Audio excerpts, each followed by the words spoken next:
Welcome to Full Force Life, the podcast that uncovers the real issues that make the difference in achieving both success and fulfillment. Here's your host, extreme focus coach, NLP master practitioner, and former Major League Baseball player, Jason Botts. Hello, Jason Botts here, and welcome to the Full Force Life podcast. So glad you're stopped by. This week, we've got another incredible guest, former Major Leaguer, former Cleveland Indian, Matt LaPorta, former University of Florida Gator. That's a big deal out here in Florida, so give him some props there. Just got inducted to the Hall of Fame, and I bring that up and give him big congratulations. And, great time talking with Matt. He was one heck of a ball player, and he is so articulate when it comes to, not only describing what he did on the field, but the deeper structures of what goes through his mind and explaining things, making decisions, being his very best. Definitely exciting interview to bring to you. And, we actually did this recording a few days ago. One of the things that jumped out to me, and actually I've used several times over the last few days and applied in my own life, is, he goes into this story of, work with a sports psychologist and so many fears and what ifs in his mind. And the sports psychologist kind of just tells him, when that happens, then you deal with it. No need to worry, no need to stress about it now. But if it happens, then you deal with it. And he's talked about how he took that, ran with it during his career, but also how that has impacted him and transitioned him when his life moved away from his career, post-retirement.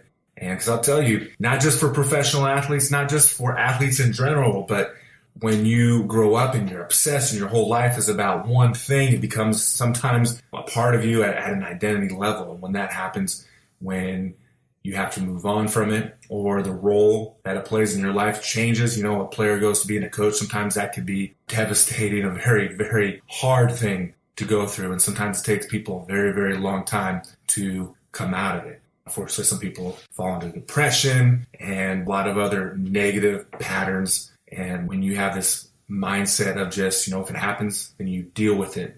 Not only are you going to get out of yourself, get back to taking actions, do something about it, but it also develops this idea, this concept that we talk about of self-esteem. And in past podcasts, I've gone a little bit more in depth about that. There's so many different levels of confidence. You can have a feeling of it. You can have it in a level of confidence in your abilities, right? If you feel you're confident in being a good hitter or being a good player, whatever it is, but that doesn't necessarily translate to other areas of your life or having confidence in other skills. But when you develop self-esteem, that is a level of confidence within yourself it is pervasive into other areas of your life. It doesn't make you any more competent in other areas, but it gives you confidence, that I can get through this. I can learn it, or I can handle this. I can get to the other side and be successful in what it is I want or where I want to go. And I think that's the beauty of this concept, the idea of dealing with it. I know I had to bring it and remind it to myself several times over the last couple of days with some of the personal issues that I went through. But I think of another story just real quick. Someone put on Facebook, this is a football coach. I know he does baseball as well. And he was just sharing, how one parent was complaining because their child wasn't playing and that he was damaging their self-esteem, the player's self-esteem. And this goes exactly into what I'm talking about. Self-esteem comes from the adversity. It comes from going through the hard challenges.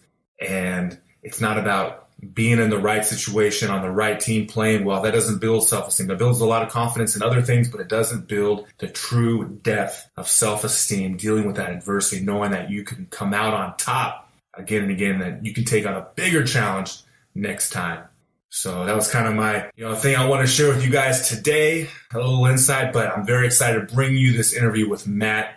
Also, I appreciate you guys for coming again and again to checking out this Full Force Life podcast. I hope also that you've taken the time to go to Jason Botts Peak State, the Facebook page, as well as my personal profile, Jason Botts. Instagram, we're on there, Big Jason Botts. And I think Twitter is the same handle as well. I enjoy you. Appreciate you taking the time to listen to the podcast, but there's so much more content that you can find on those other pages. I'm making videos each week, starting to do live videos as well, and where you can go in and really do a true question and answer situation. So Definitely hunt me down on social media. There's so much more that I want to share with you when it comes to peak performance, mental performance, being our very best, both inside and outside the white lines, and living full force. So without any further ado, let me go ahead and we'll get Matt LaPorta up to the plate, and he and I will see you on the other side. Dude, first, man, I wanted to you got the introduction in the Hall of Fame, right? Was that this last weekend? Yeah, that was last weekend. Congratulations, man. Thank you. Florida Hall of Fame, University of Florida. And one of the first questions I wanted to ask you was kind of talking about that experience and why you chose to be a Gator and to go there, and just kind of share some of your experiences. Yeah, great question.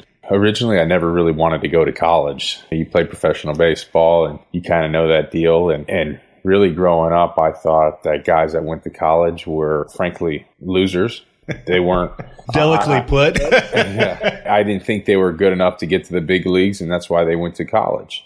And little did I know I would end up in that route going to UF. So kind of what happened was, I got drafted in the 14th round out of high school. And I was going to sign. I mean, I was dead set on signing, take my, whatever it was, $150,000 and go start my professional career. And really it got to a point, though, where who is now the head coach at Florida Gulf Coast, Coach Tillett, he was my high school baseball coach. And we talked a lot about it. I prayed a lot about it, just trying to figure out what makes sense for me. And essentially I came to the decision, obviously, to go to University of Florida. My mom went to school there, so it was still a kind of a natural fit. I had a good chance at starting as a freshman, so I made the decision to end up going to college. What were some of those reasons? Do you remember kind of making that change of mind? Yeah, I think it was, I kind of took the emotional part out of it, started really weighing out. My dad would always say, write down your pros and cons of each situation. And so I did that, and really had a lot of talks with people. And one of the things that stood out throughout those talks was, look, Matt, if you're not good enough to get drafted again out of college, you are never going to be good enough to make it to the big leagues. So go to college, get an education, get stronger, get better at your craft. And when you come out, if you are as good as you think you might be or hope you might be, maybe you don't start in rookie ball. Maybe you start in high A or double A or triple A. You never know, right? And so kind of took that approach, and that's really what helped drive me to make that decision to go to school. I saw, I was looking up on the website, but it said you were born in Port Charlotte. Did you grow up in Port Charlotte? Grew up in Port Charlotte. Yeah, the Rangers there. So I'm sure I've seen you at rookie ball some point or something. That was my first day of professional experience, was arriving into Port Charlotte at 12:15 a.m. and walking into the Days Inn Hotel. Oh, yeah, baby. Yeah. A lot of fond memories for myself there, but I think that's really cool. You grew up there. Any experiences with going to spring training and the rookie ball, and you got the Florida State League there, and how was that? Growing up, having access to all that stuff. Yeah, it was great. So my really good friend owned your field, right? There was nothing out there.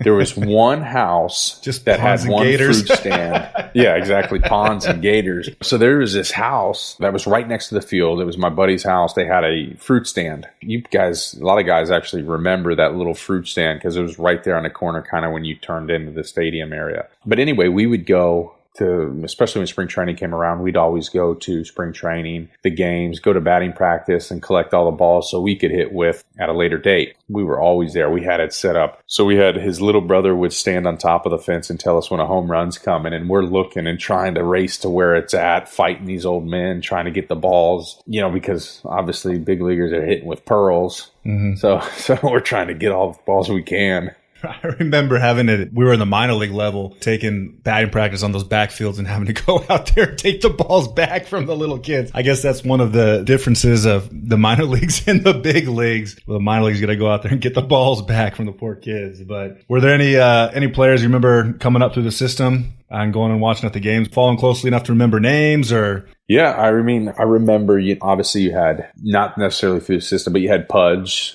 Mm-hmm. Watching him. I remember when A-Rod signed his $250 million deal, that whole day in the media that was there. I remember Jose Canseco, he was there one year rolling in. I remember I think it was maybe a yellow Lamborghini. Juan Gonzalez, Gabe Kapler. I remember watching a rehab game. I think Gabe was playing in one time, and this dude was shredded, and he just hit this massive tank on one of the backfields. I was like, oh my gosh, these guys are insane. Travis Hafner. So it was pretty cool to see some of those guys and then get to play with some of them or pass some of them throughout baseball. Kind of pretty cool. Where'd those guys get all those cars? Because I felt like most of them were rented. I guess Canseco was a Florida guy, but I remember one spring training, how they had like Ruben Sierra. It was the year of Alex Rodriguez. So Pudge was there, and there was a Paul Merrill. And they would all take turns, like each week, renting some new, like, luxury vehicles, Ferraris, Bentleys, all these other things. And then I remember kind of Pudge decides to get flown in his helicopter from Miami, and he lands it on like field 6 in the backfields and just keeps it out there all day. So that was the big league move, was taking your own helicopter, I guess, for those guys. Yeah, I'd say that'd be pretty big league. I would have just hopped into my helicopter and fly over here. Definitely one of my favorite stories. But God, that's a great story. So talking about the transitioning from being a college player and going into the professional level, kind of how was that for you? What went into kind of your decisions? And just, was it a smooth transition, or was it something that, there was early struggles, or how'd it go for you? I would say the transition from college to professional baseball was pretty smooth transition. I was a 7th pick by the Brewers in 2007, and I was a pretty good ball player at the time, and just filtered in, and I kind of fell right into place and just picked up where I left off of from being in college. I started my first full season in AA and had a great AA year. We had an unbelievable team. This team, I think through the first half, we probably hit like 325 as a team, something crazy like that. What league was that in? Oh, man, the Southern League. What city was it? Huntsville we were in. Huntsville, okay. So I would hit 3 or 4 or something, and I had 21 home runs, I think, before the break. So on our team, we had Michael Brantley. So he's been a multiple all-star. We had Alcides Escobar. We had me. We had Cole Gillespie. He's had some time in the big leagues. He's been a backup catcher for a little bit with a couple teams, and now I can't remember his name. Carlos Corporon, I think with the Astros. We had some good ball players on our team. It was pretty impressive. So your theory of going to college and maybe starting at a higher level, it ended up working out. Oh, yeah. Without a doubt. I would encourage every kid. I went back for my senior year at college, too. And I always encourage kids, go to college, man, get your degree, because I'm going to tell you what, this game will be over one day, whether you want it to be or not. I know we hear it from everybody and their brother about that, but I feel like I come from a different point of view, right? I was the guy that went to a big university. I was the guy who was the 7th overall pick and made a good amount of money. I was the guy that was tabbed to be potentially a rookie of the year, potentially make it to an all-star, all these things, and I'm out of the game in 3 years, 4 years. I just had a hip replacement surgery. So it can end so fast for you. And I don't know where I was going with that, but that's kind of... Well, that's one of the things I was curious, not necessarily for the podcast, but just curious myself. Was the hip part of the, ending the career early, or was that something that was part of, like, did you hear that during your career, or was it something that happened after? Yeah, so I heard it during my career. So my first hip surgery on my left hip was 2009 after my rookie season. Basically didn't really feel good, rehabbed pretty much part of 2010, but still played, and then thought I was kind of out of the weeds there. And then again, it started flaring up again in 2012. And then I had to have hip surgery again in 2012. And then the replacement came in 17. So it just never got better. It's one of those things, like kind of how you mentioned, where as a ball player, you come up, you're invincible, the career is never going to end, and then it does end, and you have this shot of feeling of that you are immortal, but then you still do things all the time in other areas of your life that aren't so smart. And I was thinking about my physical training now and how there's certain joints and elbows and my hips too. And then I see you have that surgery, and I just saw Aubrey Huff have his replaced too. And I'm like, my hips have been killing me for a long time. I was like, I really need to make sure I do something different here soon. And that's some scary stuff. So everything's going good with the rehab? Yeah, I feel great. It's best I've felt in 7 years. No pain. It got to the point where it was just excruciating pain. And so I'm just grateful I don't have to deal with any of the pain right now. Kind of going back into the minor league stuff, I wanted to ask you, any horror stories in terms of bus rides or travel trips or anything that stands out in your mind? You guys ever have a bus breakdown? No, I never was on a bus that broke down, thankfully. I've had a couple, nothing crazy. I mean, we've had some stories where you roll into a town at 5 a.m. and you've got a 1 o'clock Wago or something. You're just like, I'm shot right now. Good luck. There's not enough coffee or anything that's going to get you up for this game. So I have a couple of those, but again, and then I was fortunate. I didn't play like in AAA. The travel's a little easier, so I didn't play too much in A ball or AA or. And where did you play in AAA? I was in Columbus. Columbus, okay. So by then you'd already switched over with the Indians? Yeah, so 07 draft, 08, play half a season with the Brewers, get traded for CC along with Michael Brantley, and basically played my entire career with the Indians. And getting called up to the big leagues, what was your first year?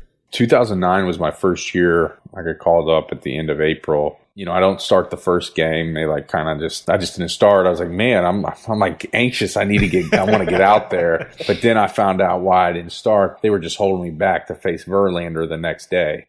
Oh, thank you. Yeah, I appreciate that. How'd you get told about the call up? I think I was in Durham playing Durham Bulls, and they called me and said, hey, come into the office and hey, you're going to go up. And that was kind of it. And I remember walking back to my hotel just kind of with really tears of joy, man, and calling my parents and just kind of, hey guys, we did it, right? We've kind of cracked that surface. We're in there now. Now we got to keep working and keep that dream alive. So it was an unbelievable whirlwind for the next 24 to 48 hours. But obviously, I won't forget it, getting to make my first start there and face none other than Justin Verlander. That was your first game. First start was against Verlander. No big deal. I mean, you might as well get it out of the way. Right? Yeah, you might as well. I mean, and how did it go? I'll never forget it. I didn't do well against him, but this one at bat. You're the only one. Okay. Yeah. I remember this one at bat. We had bases were loaded, and I'm battling. I think I get to a 3-2 count, and he's pumping 98. Foul it off. 99, foul it off. 101, foul it off. 100, foul it off. And then he just breaks off his little 12-6 breaking ball and just freezes me. And I thought it was a little inside, but... Well, I'm sure it was. I mean, you know how it is being a rookie up at the major leagues. That strike zone is... Take a seat. I was like, oh, man. But that's when I was like, man, this guy's good. But, he was 2009. He was really good. Wasn't he like second in the running for Cy Young maybe? Or behind Greinke? So what was the rest of the at-bats? Oh, I don't even remember. I think I got sawed off on one and grounded right back to him. Ground out maybe to the shortstop, and I don't know what else the other one was. I just remember that one because I had bases loaded. Like I could have made this huge impact. Huge impact. It's like, dude, I couldn't connect with one of those fastballs. Ran into one of them. It makes me laugh. Reminds me, we had a guy get called up one year, and we were in Toronto. We had an injury or two or something, and we had to call guy up. Good young players, first game in the big leagues, and he had to go. I think it was play third base or something. And for the starter that night, it was Roy Halladay at the peak of the year. I think right before he went to Philadelphia, really unreal. But yeah, he went up there and it was hat trick. That first big league game, hat trick. Nice. Just poor timing. But he was not the only one to strike out 3 times that game. So yeah. So first big league hit though, when did that come? First big league hit came the next day in Toronto against Brian Tallett. He's a little soft throwing lefty. He might not like me saying that, but anyway, it was a home run out left center. Oh, nice. So you did make your impact. It was just I made that impact just a day late. And one more question about the big league time, because I love asking this one. What was the thing that kind of stood out in your mind as being something that was just really cool? Like I'll give you some examples. Guys talking about, first time you're staying, you got your own hotel room, or you're drinking Starbucks, or you go to Anaheim and they got In-N-Out hamburgers in the clubhouse. What was like kind of the one thing that was really cool? Not carrying your own luggage, anything that kind of stands out in your mind of that big league experience? Yeah, I think all of those really, can resonate. Did you just give me like the rainbow answer? Like, what's your favorite color? Rainbow. The rainbow. All of them, man. But there were so many cool aspects of it. I think flying on a private plane and really not touching your luggage from the time you get to your ball field to the time you land. Even at your hotel, you're not touching it. The one thing, it was always funny. So I'm kind of, call it frugal. I read you. And I remember our first road trip, and they were like, yeah, you don't bring your bags, let the guy bring it up and just flip them a 20. And I'm looking around, I'm like, flip them a 20? I go, this guy just took my luggage that maybe weighs 25 pounds and he walks it up to my room. $20? It was funny. I just never could expect paying somebody $20 to take my luggage up to my room for something that I could do. You know, I'm more than willing and capable and physically able to take my own luggage up. Now when I travel with my 4 kids and my wife, I'm happy to pay somebody 10 to $20 to take my luggage. So you have different perspectives now in life. I was the same way. It was a tough thing not carrying. It was mostly on the getaway days when you're supposed to call someone up to take your luggage, and like, oh, I'm carrying it down. I'll go put it in the room. Yeah. I'm a hard worker. I came from a hard-working family. I can carry my own luggage. Yeah, exactly. One of the coaches catch me in the elevator going like, dude, you can't do that, man. It's a good thing we don't have a kangaroo court, man. I would have to turn you in right now. Yeah. Yeah, definitely. I can carry my own bags. Yeah, I got this thing, man. Well, dude, I definitely want to ask you a few questions when it comes to kind of the mental side. And one of the things that popped in my mind was, did you ever kind of struggle a little bit with nerves? And did you have anything that you kind of would think about or focus on, those maybe the big games or big moments where you had those butterflies maybe? Yeah, that's funny you bring that up. I was thinking about that today. I was listening to something about talking about butterflies. But yeah, from a mental perspective. Listen to something about butterflies or about... Well, no, I was listening to this. I was listening to something about Ziegler was talking about. So nerves. It had to do with, at least it had to do with the metaphor. Okay. From a mental perspective, I think this is a part of the game that nobody talks about, or it's not talked about enough, in my opinion. I had probably been talking with sports psychologists since I was a freshman in college. I mean, because I did go into school and thought I was going to start, and I didn't end up starting. So I struggled a lot as a freshman mentally. And so, I reached out to one of our sports psychologists there at the university and started working with them. And, but it really didn't all start sinking in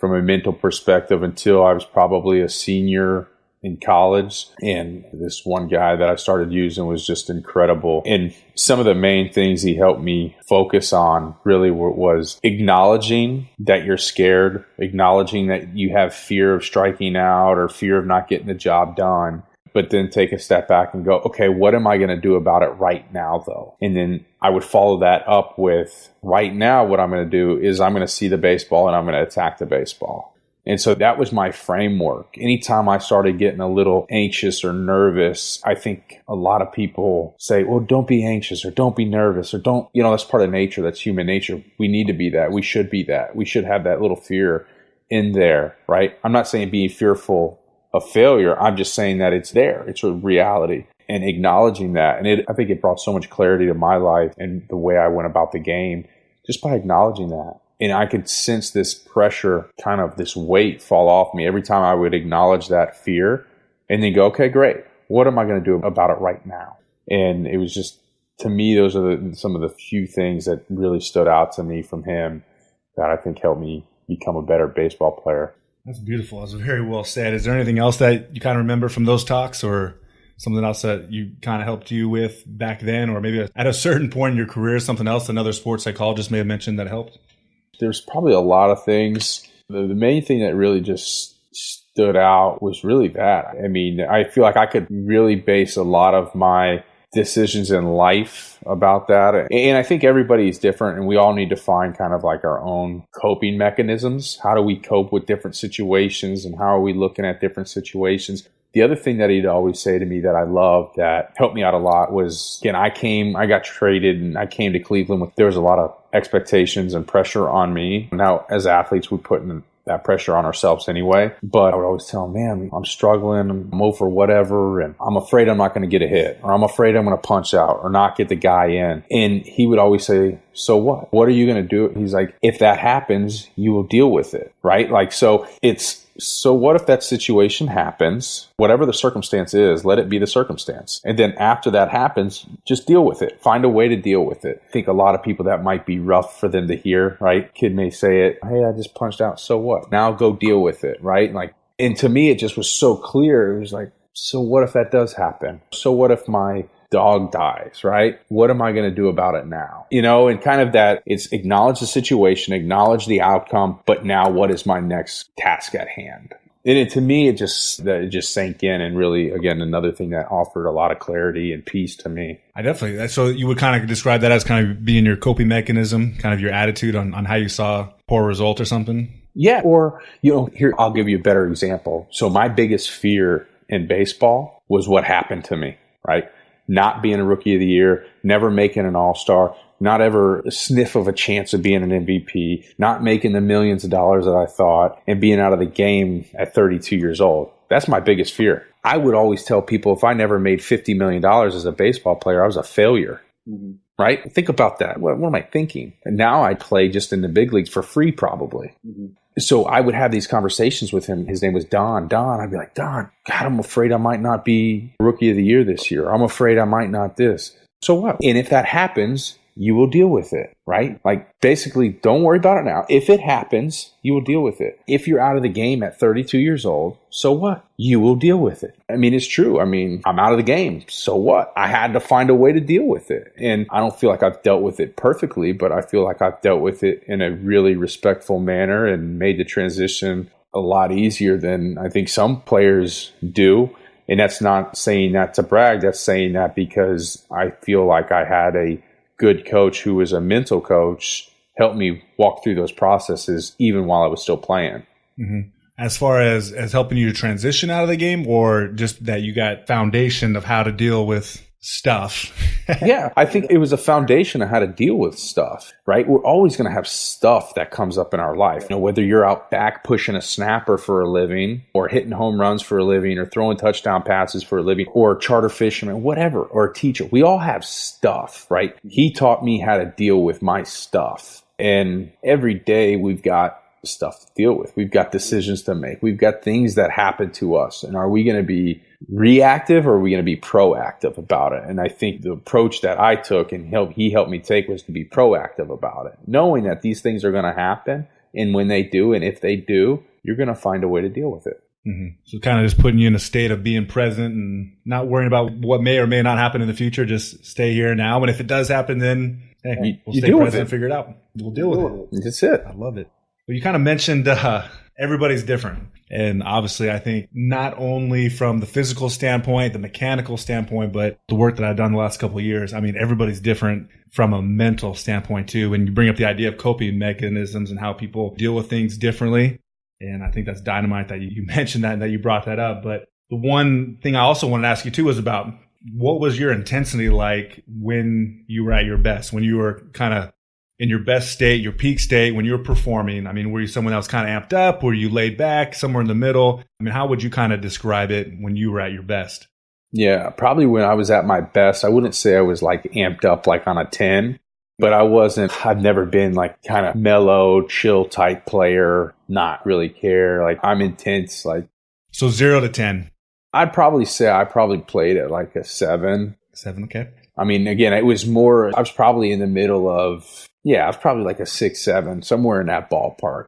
But I played with a lot of confidence and probably borderline arrogance, which a lot of guys, I mean, I think probably kind of need it. You need it when you're dealing with all that failure. You fail so much, man. You got to be so freaking tough mentally, and you got to psych yourself out that you're better than maybe even what you are at times. I remember a guy who I played college with. I actually played Little League with, high school with. He was a couple years older than me. We're actually getting inducted into the Hall of Fame, our high school Hall of Fame this weekend. Oh, nice. Congrats again. You're on a roll. It's Hall of Fame month right now.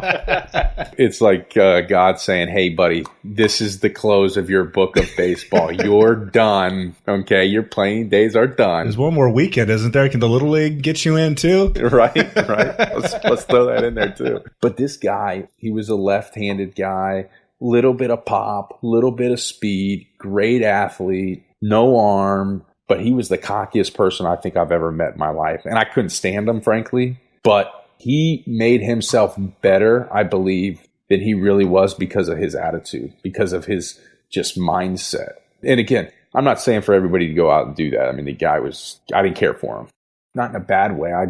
He wasn't my boy. But I'll tell you what, he was a gamer. You want a guy, you want him on you. He's a guy you want on your team. So. You got an interesting question. You're the first one I'm trying it out on, so I'm curious to see I think you'll know what I mean at the very least. So if I asked you, how do you know that you were just locked in? What would you feel a certain way? Did you notice something about how you were seeing the ball? What was it that told you I'm locked in right now? When I'm locked in, the game was like, it was so slow. The ball was, wherever the ball was at, it was like my barrel was touching it.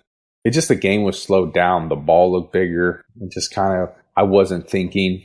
I just was reacting, was letting my ability play out. I think when we get in trouble so much as hitters, we start getting so mechanical. That's why some of the things that I talk about with guys, I try not to talk about mechanic, because I'm like, frankly, I don't care about your mechanics. What's between your head? And I think that drives how you feel as a hitter. So, but to answer your question, yeah, I mean, when I was locked in, it was just having fun. Everything was just, it was slow-mo. It was easy. I could get up there and I'd spit on balls that are on the black. I don't care if it's a strike. I'll take to 2 strikes. I don't care. I'm waiting for my pitch. And don't give me that pitch. I'm going to crush it when I get it. That was kind of that locked in feeling. Yes, you stepped into that cocky state right there. Yeah. I could feel it. I was like, man, let me go get my bat right now. I love it. What goes on between the ears, that's what I wanted to ask you next. And talking, also maybe mention too about some of the videos I've been seeing you make. And I know you got LaPorta Sports. And was there another one too that I've seen that you talked to or shared about? There's another page? Yeah, so when I got out of the game, the first thing I tried to create, and we still have it, we just haven't really been able to follow up with it. I just frankly don't have the time. I mean, like I said, I got 4 kids. But it was a program to really hopefully help baseball players transition out of the game. I felt this kind of burden, and I had a heart for us as baseball players. I mean, we have a brotherhood, and I think I was fortunate when I got out to have a lot of great things happen to me prior to getting out, graduating from school, played a little in the big leagues, made a little bit money in the draft. I live in Florida. I went to University of Florida, so I got a lot of those connections. I've got a father-in-law who's got a church of 8, 9, 10,000 people. So again, surrounded with connections and networks where there's a lot of guys that aren't surrounded with that. There's a lot of guys that weren't a first rounder, that didn't play in the big leagues, that don't have the connections. And I just felt like there was this need and calling to help these guys transition help them and their wives, right? From a mental perspective, maybe even just coaching them up on how do you approach finding a job? How do you even know what you're going to be good at next? Taking some self-assessment tests, really like self-awareness, right? Trying to find out who I am. What am I best at, right? I know what I'm good at, right? I'm not a extremely detailed oriented person. I'm a big picture guy. I need people around me that are more detailed than me. And so finding out things that we would be good at, that was kind of the premise behind it. It was really helping the player transition out. But it's slowly moving. It's moving forward, but still slowly moving. And then the other thing that we've got going, we haven't even really launched it yet. I'm just starting to put out some content, kind of like what you're doing now, is LaPorta Sports. And basically the premise behind it is I love bat. I'm a hitter. Love everything about hitting. And so what we wanted to do is create custom batting gloves for players, because there's not really a market for fully custom, like with team logos and team names, because your Nikes, your Under Armours, your Reebok, Franklin, whatever, they don't need to do it. They don't want to do it. That market share is too small. They don't need to. That's a good call. It's too small for them. So hopefully this will be a really fun niche to be able to offer to travel baseball, high school teams. Like, hey, you got a custom batting glove, your colors with your logo and your team name on there. My logo, the only place where my logo is going to be is on the bottom of the wrist right here. So it's your batting glove. Prices are going to be really reasonable to all the other batting glove companies. Quality, again, our objective with the company is to create quality. We want big league stuff. Played in the big leagues, I know what big league stuff feels like or should be.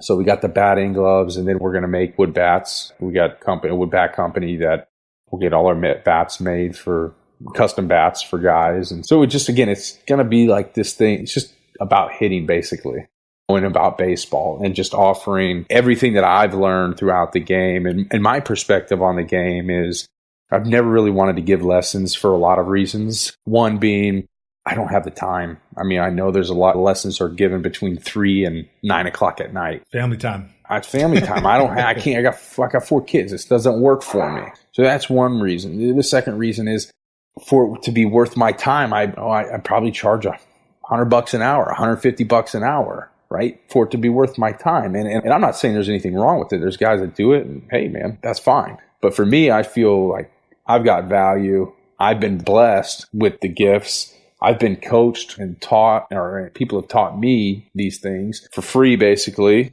I want to be able to share those, right? I want to be able to share whatever nuggets and wisdom and value that I have with people. And kind of in turn, the objective would be to go check out our site. And hopefully they see the videos like, man, this dude is awesome. This guy is really producing for us and giving us some things. Why wouldn't we trust him with our batting gloves or bats? So we're really excited about that. I'm really excited about that. I mean, like I said, I just love hitting, and I think it's just kind of that cool resource where guys can get bats and batting gloves and just know that it's going to be quality stuff. I've definitely seen some of the videos. Can you share with everybody that's listening kind of the one about the mental approach? Because I know you love talking about the stuff between the ears. When you're in the batter's box, what was going through, what you're focused on, what you're trying to focus on in terms of the process of hitting? Yeah, I mean, for me, it was, again, it took time to get to this point, but really trying to get it simplified. A lot of big leaguers talk about, well, I can read this pitch or I'm sitting on this pitch. And that wasn't really part of my game. My game was kind of see ball, hit ball, and try to keep it simple. But that was taught to me,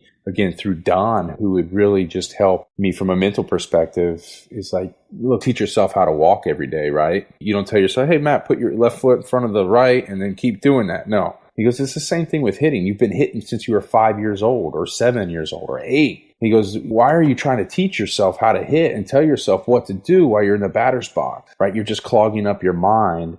And so really, you got to take the mind out almost, right? You got to focus on what are the things that I can control. Well, right now I can focus on seeing that baseball and attacking that baseball. I mean, that's really kind of as simple as we would get it to, is just focus on that. I mean, before the at-bat, kind of understand the situation, know what's going on. But when you step in that box, man, I've got one objective, and that's I can't hit if I can't see it. So I've got to do everything I can to see that baseball. You can have the best swing in the world. You can have the most power in the world. But let me tell you, if you're swinging at garbage that's bouncing 55 feet in front of you, what good is a swing? What good is your swing? What good is all that money you just paid to a swing coach? What did he do for you? And again, no offense or nothing to anybody that's a swing coach. That's not what I'm saying. I'm getting you to think in a different way. I want you to think from a mental perspective of hitting, not just a physical perspective. So again, that would be my approach. Make sure you're relaxed, take some deep breaths, assess the situation, and go in there with your plan of attack. And that's see baseball and attack baseball. Keep it simple. It might sound like a very subtle difference to a lot of people, but going up there and hitting and going up there and being a hitter is a very huge difference. I mean, so what about, I had a couple more questions. When it comes to making adjustments, what does that mean to you? Making adjustments in life, making adjustments at home plate. Like, what do you mean just in general? Well, when people in the game, they talk about making adjustments. Baseball is a game of adjustment. What are some examples that come to your mind when you think about that? First off, I think life is full of adjustments, right? Baseball is just... Hey, that's my next question. Don't answer it too early. All right. So we'll talk about adjustments in the game, right? Yeah. Every day is different in a game of baseball. No day is the same. You generally don't feel the same you did the day before from a physical standpoint, from a mental standpoint. A lot of guys throughout the season are playing with bumps and bruises, and so you have to adjust. Rain out, rain delay. I mean, you're constantly adjusting, and so you have to know how to kind of remove yourself from different situations that may cause anxiety or stress, because at the end of the day, we play 162 games, so we have to really figure out and learn how to maintain a composure, right? Maintain our mental stamina, maintain our physical stamina. And I think a lot of times for guys in a slump, we tend to dwell on that slump a lot more. Oh, I need to go hit. Well, maybe stop making those adjustments for that time, right? Maybe we don't need to make adjustments. Maybe we need to pull back some. Or, man, it's a rain delay and what am I going to do now? I'm getting cold again and I was up to bat. Well, you got to adjust. We have to adjust from that moment, move on one way or the other, and realize that moment is gone. It's not the moment anymore. What's our new moment? So, yeah, usually I don't ask too many, but I know you can answer this question. And that was the last one that I had for you. What has the game taught you about life? Man, the game has taught me about life. Man, that is a great question. And the game of baseball is so much like life, right? The game of baseball is 162 games played in 84 days. And the game of baseball doesn't care if you're sick. It doesn't care if you're hurt. It doesn't care if mommy and daddy's not well or your kids aren't well. It doesn't care. It doesn't care if your dog died. The game is relentless. The game will eat you up, right? If you're not mentally tough, the game will eat you up. And life is the same way. Life is the same way. You've got kids, I've got kids. I got 4 kids. It is relentless, right? I love my kids to death, but every day it is between the kids, work, just life in general. Life is relentless. Life doesn't care if you're sick. There's no days off. I don't get days off. When I'm sick, I still got the 4 kids. It doesn't matter. You still got to work. It doesn't matter, right? There's just no days off, right? And it's the same kind of thing with baseball. And so, I mean, to me, I think life is so much like baseball, right? Even life might be a little better at times because you might have some more successes than baseball because you're not failing all the time. But life is relentless, man. I mean, it doesn't care if you're sick. It doesn't care. Life still went on. I had my hip surgery, my hip replaced. Life still went on, bro. People are still closing deals. People are still selling. My family's still moving. My kids got to get to school. My wife is doing it. Hurricane's coming. Hurricane's coming. It doesn't stop.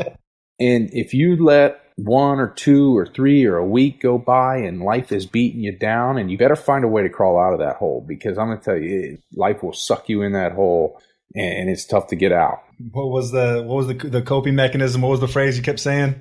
If it happens, I will deal with it. I will deal with it. I will deal with it. Man, what a beautiful way. I appreciate your time and all you had to share and your insights. You mentioned LaPorta Sports. I know it's on Facebook. Is there a website? There is, LaPortaSports.com. And is there a way for them to reach out and get a hold of you through that? Or Yeah, they can go on there. They can email us. They can go like their Facebook page. They can contact us through the Facebook page, or if they wanted to buy. Right now, we've got shirts and hats up there. We've got bats ready to go.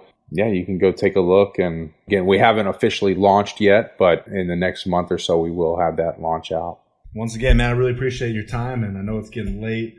And everyone else out there, if you have any questions, comments, criticism, or sarcastic remarks for either Matt or I, we can handle it. Go ahead and send them to info@jasonbottspeakstate.com. And until then, aim high, swing hard, and smile often. Thanks for listening to Full Force Life with Jason Botts. For links and more details on this podcast, information on coaching, events, and speaking, please visit jasonbottspeakstate.com or our Facebook page, Jason Botts Peak State. That's JASONBOTTSPEAKSTATE, all one word. And always remember to live full force, where passion meets purpose.